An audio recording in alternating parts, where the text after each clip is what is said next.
indexation The long-term capital gains tax. Real estate inflation. Nirmala Sitharaman in Budget 2024 made changes on the tax structure of various capital gain assets. One of the assets that was impacted was real estate.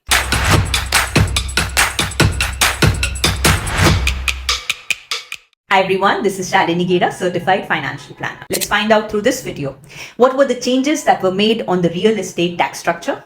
Let's exemplify and illustrate exactly what was the impact of tax prior to the tax change as well as post the tax change. And finally and critically, what should you as an investor be doing? Let's get started. Prior to Budget 2024, if you were holding a real estate asset for short term, then the tax rate was as per your tax slab. However, once the asset qualified for long-term capital gains, you were taxed at 20% post-indexation on the gains. Indexation in simple terms means that you are getting the advantage of inflation. Through the impact of inflation, you can inflate your cost price.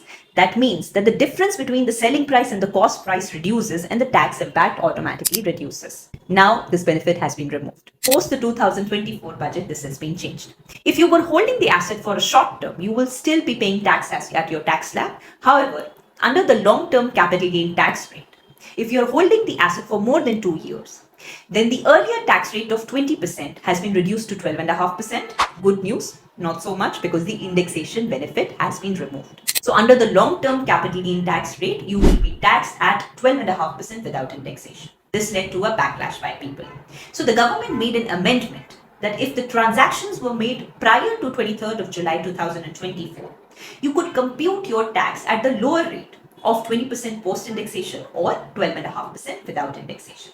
So the key changes that have been made in the Budget 2024 on real estate taxes are the initial rate of 20% has been reduced to 12.5% on long-term capital gains. The benefit of indexation has been removed altogether.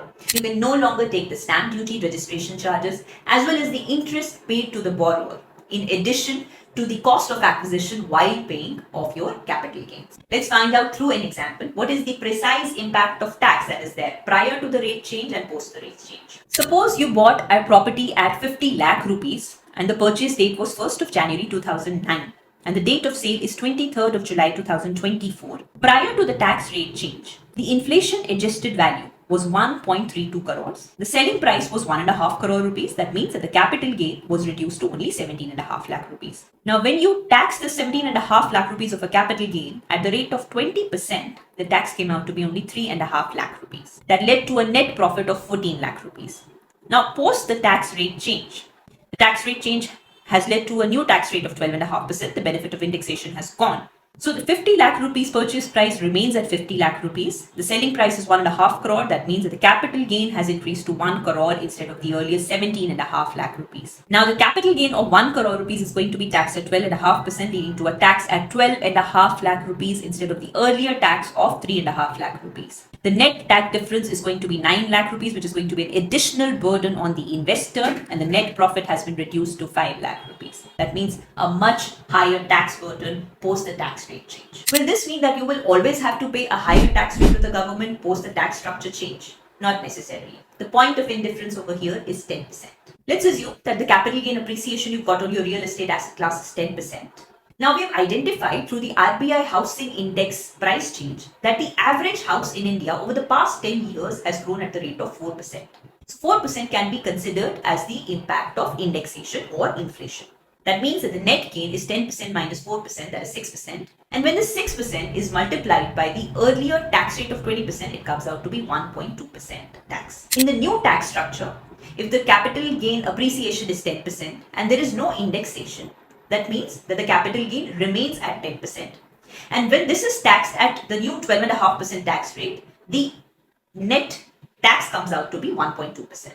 So if your property is growing at the rate of 10% or more, then you are much better off with the tax rate change that is under the new structure. Now, what should you be doing as an investor? So if you are the holder of a real estate asset class, then allow it to be classified as a long-term capital asset by holding it for more than 3 years. If you have already achieved a return of more than 10% annually, you can sell it off, pay a lesser tax as compared to what you would have paid prior to the tax rate change, and utilize the proceeds to diversify amongst other asset classes such as fixed income, equity, and gold as per your financial goals as well as risk appetite.